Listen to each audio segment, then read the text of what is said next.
സത്യം പറഞ്ഞാൽ ഇത്രയും തരുൺമൂർത്തിയോട് താങ്ക്സ് പറയേണ്ടത്. ലാലേട്ടനെ പഴയ പോലെ ലാലേട്ടനെ ഇങ്ങനെ കൊണ്ടുവരാനും പറ്റി, ഇത്രയും ഒരു മാസ്റ്റർ പീസ് സിനിമാറ്റിക് എക്സ്പീരിയൻസ് കൊണ്ട് തരാൻ സാധിച്ചത് സത്യം പറഞ്ഞാൽ. അതുകൊണ്ട് ഈ ലോ ഹൈപ്പ് തന്നെയാണ് പടത്തിൻ്റെ ഏറ്റവും വലിയ പോസിറ്റീവ്. പിന്നെ എടുത്തു പറയേണ്ട ലാലേട്ടർ നമ്മൾ എങ്ങനെ രീതിയിൽ കാണും, ഇവൻ ഹേറ്റേഴ്സ് പോലെ എങ്ങനെ കാണുമെന്ന് വിചാരിച്ചു ആ രീതിയിൽ തന്നെ പ്രസന്റ് ചെയ്തിട്ടുണ്ട്. പടം കേട്ടറിവൊന്നും ഒന്നുമല്ല, കണ്ടറിവ് തന്നെ വേണം. ലാലേട്ടൻ എന്നും ഇവിടെ ഉണ്ട്, ലാലേട്ടൻ തുടരും. അതാണ് മെസ്സേജ്, ക്ലിയർ മെസ്സേജ്. ലാലേട്ടൻ്റെ അഴിഞ്ഞാട്ടം ഒന്നും പറയില്ല, കിടിലം. ഇതാണ് പടം. തരുൺമൂർത്തിയുടെ ഒരു ഹാട്രിക് വിജയം എന്ന് തന്നെയാണ് നമുക്ക് പറയാൻ കഴിയുന്നത്. അതായത് ഓപ്പറേഷൻ ജാവയ്ക്കും സൗദി വെള്ളയ്ക്കും ശേഷം തരുൺമൂർത്തിയുടെ ഹാട്രിക് ചിത്രം എന്ന് പറയാൻ പറ്റുന്നുണ്ട്.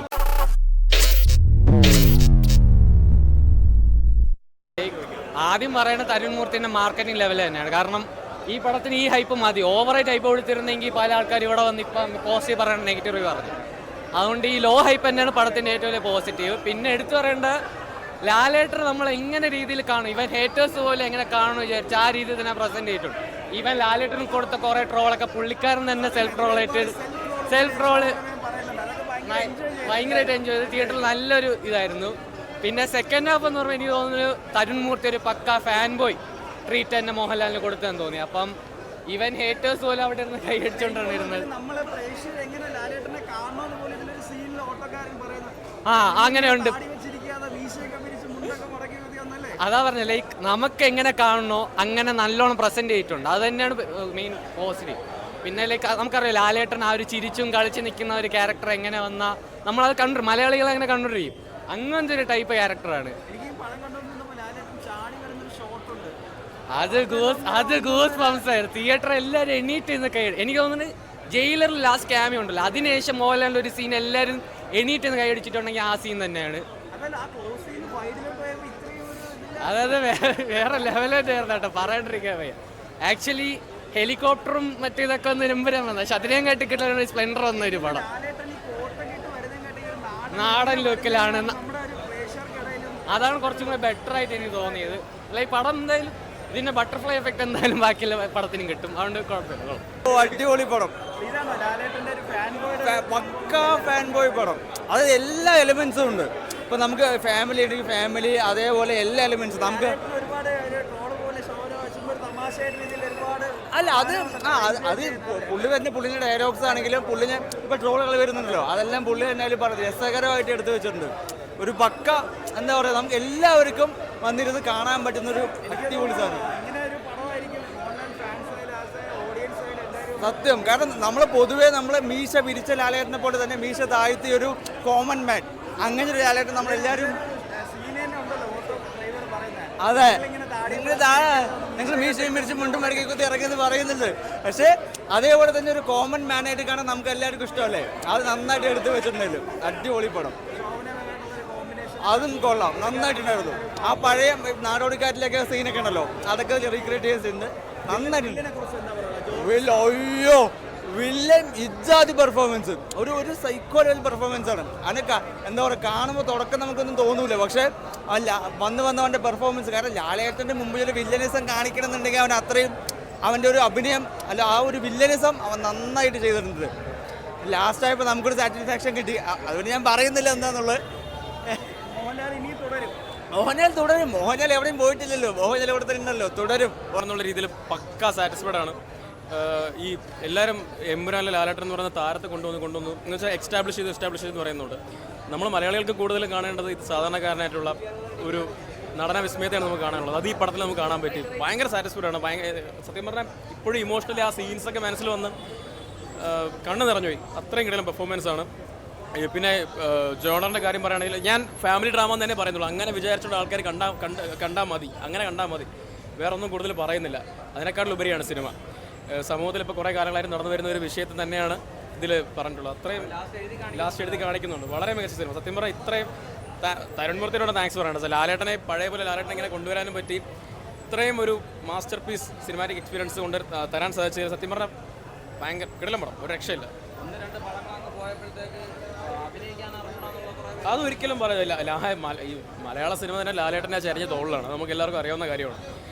വീണ്ടും ഈ പറയുന്ന ആൾക്കാർക്കുള്ളൊരു മറുപടിയാണ് ഈ സിനിമ. കാരണം അത്രത്തോളം എന്ന് വെച്ചാൽ ആ ഒരു നിമിഷ നേരം കൊണ്ട് ആ മുഖത്ത് മിന്നി മാറുന്ന ആ ഒരു ഭാവങ്ങളും കാര്യങ്ങളും സത്യം പറഞ്ഞ് ഭയങ്കര ഈ അടുത്ത കാലത്ത് സത്യം പറഞ്ഞാൽ കുറേ കാലം ലാലേട്ടൻ ഇങ്ങനെ കണ്ടിട്ട് ഭയങ്കര എനിക്ക് സത്യം പറഞ്ഞാൽ വാക്കുകൾ കിട്ടുന്നില്ല. ഭയങ്കര സാറ്റിസ്ഫാക്ഷനും ഭയങ്കര സന്തോഷമാണ് ഒരു ഫാൻ എന്നുള്ള രീതിയിൽ ഒരു അഭിമാനം, അങ്ങനെ വേണമെങ്കിൽ പറയാം. പാടം കേട്ടറിവൊന്നും ഒന്നുമല്ല, കണ്ടറിവ് തന്നെ വേണം. ലാലേട്ടൻ എന്നും ഇവിടെ ഉണ്ട്, ലാലേട്ടൻ തുടരും. അതാണ് മെസ്സേജ്, ക്ലിയർ മെസ്സേജ്.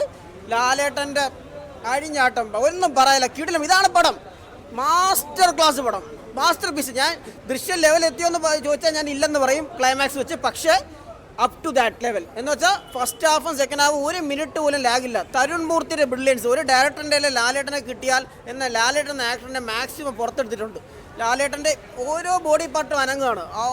എന്നുവെച്ചാൽ ആ എക്സ്പ്രഷൻ ഓരോന്നിലും നമ്മൾ അങ്ങ് രോമാഞ്ചം വരുന്ന ഒരുപാട് സീൻസ്, ഹൈലി ഇമോഷണലുണ്ട്, നല്ല സോങ്സ് ഉണ്ട്. ഒരുപാട് നാളിന് ശേഷം ഈ റാപ്പും ഇതൊക്കെ അല്ലാതെ ഒരു നൈസ് സോങ്ങുകൾ വരുന്ന ഒരു പടം വന്നു, അത് നന്നായിട്ടുണ്ട്. തരുൺ മൂർത്തിയുടെ ഡയറക്ഷൻ ബ്രില്യൻസ് ഒന്നും പറയില്ല. ലാലേട്ടനെ മാക്സിമം യൂട്ടിലൈസ് ചെയ്തിട്ടുണ്ട്. ലാലേട്ടൻ ഭയങ്കര ഒരു രക്ഷയില്ല, ഭയങ്കര happy. As A Lalettan fan ഞാൻ ഭയങ്കര അധികം ഹാപ്പി ആയിട്ടുള്ളൊരു പടമാണ്. ഫസ്റ്റ് ഹാഫ് വളരെ മനോഹരം. ഫസ്റ്റ് ഹാഫ് എൻഡ് ചെയ്ത് നിന്ന് നല്ലൊരു സസ്പെൻസിൽ, അതുപോലെ തന്നെ കോമഡി എല്ലാം പല റെഫറൻസസ് ഉണ്ട് പല പഴയ പടത്തിൻ്റെ. അതെല്ലാം ഓർഗാനിക് നൈസായിട്ട് ചെയ്തിട്ടുണ്ട്. നമുക്ക് തോന്നത്തില്ല ഇത് അടിച്ചേൽപ്പിച്ച കോമഡി കാണുന്നത്. ഓഡിയൻസ് നെഞ്ചിനുള്ളിൽ കണക്ട് ചെയ്തിട്ട് ചിരിക്കുന്നതാണ്. ഫുൾ ടൈം ഓഡിയൻസ് കണക്റ്റഡ് ആണ് ഫസ്റ്റ് ഹാഫും സെക്കൻഡ് ഹാഫും വളരെ ബ്രില്യൻറ്റ്. ആകെപ്പാടെ എനിക്കൊരു ചെറിയ ഡിസപ്പോയിൻ്റ് ഉള്ള ക്ലൈമാക്സ് വേറെ എന്തെങ്കിലും കൂടെ ഇട്ട ഒരു കണ്ടിന്യൂഷൻ ഒരു സാധനം ഇടായിരുന്നു എന്നുള്ളതാണ്. പക്ഷേ ലാസ്റ്റ് വരുന്ന ഒരു ക്ലൈമാക്സ് ഉണ്ട്, അത് നൈസാണ്. അതാണ് മെസ്സേജ്. നമ്മളെ എന്തായാലും ഇവിടെ ലാലേട്ടൻ എന്നുമുണ്ട്. ലാലേട്ടൻ പഴയ ലാലേട്ടനാണോ പുതിയ ലാലേട്ടനാണോ എന്നുള്ള ഡിബേറ്റ് വേണ്ട. ലാലേട്ടൻ എന്നുമുണ്ട്, ഫ്ലോപ്പുകളും ഹിറ്റുകളൊക്കെ വന്നുകൊണ്ടിരിക്കും. പക്ഷേ നമുക്ക് ആഗ്രഹിക്കുന്ന ലാലേട്ടൻ, ആ ലാലേട്ടൻ ഇതിൽ കാണാം. സൂപ്പർ പടം, ഫാമിലി. ഒരു അഡ്വർടൈസ്മെൻറ്റ് എമ്പുരാനൊക്കെ പോലെ ഒരു ഹൈപ്പ് ഒന്നും ഇല്ലാതെ വന്ന് ഇത് സാധനം തൂക്കിക്കൊണ്ട് പോവാണ്. വമ്പൻ ഫാമിലി പടം, ഫാമിലി ഇടിച്ച് റഷ് ചെയ്യുക. കുറേ നാളുകൾക്ക് ശേഷം ഫാമിലി തിയേറ്ററിലോട്ട് ഇടിച്ച് കയറാൻ പോവാണ്. കിടിലം പടം. എല്ലാ രീതിയിലാണ് ലാലേട്ടൻ യൂട്ടിലൈസ് ചെയ്തത്. ഈ ത്രെഡ് ഭയങ്കര സ്ക്രിപ്റ്റ്, ഭയങ്കര വലിയ ത്രെഡ് എന്നൊന്നുമല്ല പറയണ്ട. പക്ഷേ ആ നിൽക്കുന്ന ത്രെഡിൽ ഈ പടത്തിനെ സൂപ്പറായി ചെയ്തിട്ടുണ്ട്. അടിപൊളി സാധനം. സിനിമാറ്റോഗ്രഫി ആയാലും DOP ആയാലും ജെയ്ക്സ് വിജയുടെ മ്യൂസിക് ആയാലും എല്ലാം നൈസായിരുന്നു. അത് ജെല്ലാവുന്നുണ്ട്. ചുമ്മാ അല്ലാതെ വെറുതെ ബീറ്റ് ചുമ്മാ ഇട്ടിട്ട് നമ്മളെ ബോറടിപ്പിക്കുന്നില്ല. ആ സിറ്റുവേഷൻ അനുസരിച്ചുള്ള സാധനമുണ്ട്. അതുപോലെ വില്ലനായിട്ട് വരുന്ന ജോർജ് സാറിൻ്റെ പോലീസ് പുള്ളി മറ്റേ എത്രയെങ്കിലും കാലം ശേഷമാണ് ലാലേട്ടൻ അടിച്ചിരിക്കുന്ന ഒരു പക്ക സെറ്റ് വില്ലനെ കാണുന്നത്. പുള്ളി കിടിലനായിട്ട് പെർഫോം ചെയ്തിട്ടുണ്ട്. അതുപോലെ ബിനു സപ്പോർട്ടിംഗ് ആയിട്ട് പോലീസ് ഓഫീസർ, അതും പുള്ളി ചെയ്തിട്ടുണ്ട്. ഫഹദിൻ്റെ അനിയൻ പുള്ളിയും വളരെ നൈസായിട്ട് ചെയ്തിട്ടുണ്ട്. പിന്നെ നമ്മളെ എവർഗ്രീൻ കോംബോ, ശോഭന ലാലേട്ടൻ കോംബോ സൂപ്പറായിട്ടുണ്ട്. അതും ഭയങ്കര മനോഹരമായിട്ട് ഒരുപാട് കോമഡി സീക്വൻസ് ഫസ്റ്റ് ഹാഫിലുണ്ട്. സെക്കൻഡ് ഹാഫിൽ കുറച്ച് സീക്വൻസിൽ ശോഭനയുടെ ഒരു ക്ലോസപ്പ് കാര്യങ്ങളൊക്കെ വരുന്നുണ്ട്. അതൊക്കെ വളരെ സൂപ്പറായിട്ടുണ്ട് സാധനം. മൊത്തത്തിൽ മസ്റ്റ് വാച്ച് തിയേറ്റർ, ആരും മിസ് ചെയ്യേണ്ട. ഇതിനിപ്പോൾ ആരും പറയണ്ട, ആർക്കും വലിയ ഒരു നെഗറ്റീവായിട്ടുള്ള അഭിപ്രായം വരാനുള്ള ഒരു സാധനവും ഇല്ല. വളരെ ഹൈലി എൻഗേജിംഗ് ആയിട്ടുള്ള ഫസ്റ്റ് ഹാഫാണ്. ഒരു ഡ്രാമ സ്വഭാവത്തിൽ പോകുന്ന സിനിമയാണ് തുടക്കത്തിൽ. പക്ഷേ ആദ്യ പകുതിയോടുകൂടി ഈ സിനിമ ഒരു ക്രൈം മിസ്റ്ററി മോഡിലോട്ടാണ് പോകുന്നത്. തീർച്ചയായിട്ടും വളരെ എൻഗേജിംഗ് ആയിരുന്നു ആദ്യ പകുതി. സെക്കൻഡ് ഹാഫ് നമുക്ക് തീർച്ചയായും പ്രെഡിക്റ്റ് ചെയ്യാൻ പറ്റുന്നുണ്ട്. സ്റ്റോറി നമുക്ക് എങ്ങനെയാണ് എൻഡ് ചെയ്യുന്നത് നമുക്ക് പ്രെഡിക്റ്റ് ചെയ്യാൻ പറ്റുന്നുണ്ട്. സെക്കൻഡ് ഹാഫ് എന്ന് പറഞ്ഞാൽ പെർഫോമൻസ് ഡ്രിവൺ ആണ് ചിത്രം. മോഹൻലാലിൻ്റെ ഏറെ കാലങ്ങൾക്ക് ശേഷം നല്ല ബെസ്റ്റ് പെർഫോമൻസസ് തീർച്ചയായിട്ടും നമുക്ക് ഇതിനകത്ത് കാണാൻ കഴിയുന്നുണ്ട്. ടോട്ടലി തരുൺ മൂർത്തിയുടെ ഒരു ഹാട്രിക് വിജയം എന്ന് തന്നെയാണ് നമുക്ക് പറയാൻ കഴിയുന്നത്. അതായത് ഓപ്പറേഷൻ ജാവയ്ക്കും സൗദി വെള്ളയ്ക്കും ശേഷം തരുൺ മൂർത്തിയുടെ ഹാട്രിക് ചിത്രം എന്ന് പറയാൻ പറ്റുന്നുണ്ട്. സ്ക്രീൻ പ്ലേ എന്ന് പറയുന്നത് ഒരു ഹൈലി എൻഗേജിംഗ് ആയിട്ടുള്ള സ്ക്രീൻ പ്ലേ തന്നെയാണ്. ആദ്യ പകുതി ഈ പറഞ്ഞതുപോലെ തന്നെ ഒരു ഫാമിലി ഡ്രാമ മോഡിൽ പോകുന്നുണ്ട്. ഒരു ഇൻട്രോയിലോടുകൂടി അതൊരു ക്രൈം മിസ്റ്ററി ലെവലിലോട്ട് പോകുന്നുണ്ട്. സെക്കൻഡ് ഹാഫിന് ശേഷം ഒരു പെർഫോമൻസ് ഡ്രിവൺ ആണ് ചിത്രം ടോട്ടലി. അപ്പോൾ നമുക്ക് പ്രെഡിക്റ്റ് ചെയ്യാൻ പറ്റും ഇതെങ്ങനെയാണ് അവസാനിക്കുന്നത് എന്നുള്ളത് നമുക്ക് പ്രെഡിക്റ്റ് ചെയ്യാൻ പറ്റുന്നുണ്ട്. പക്ഷേ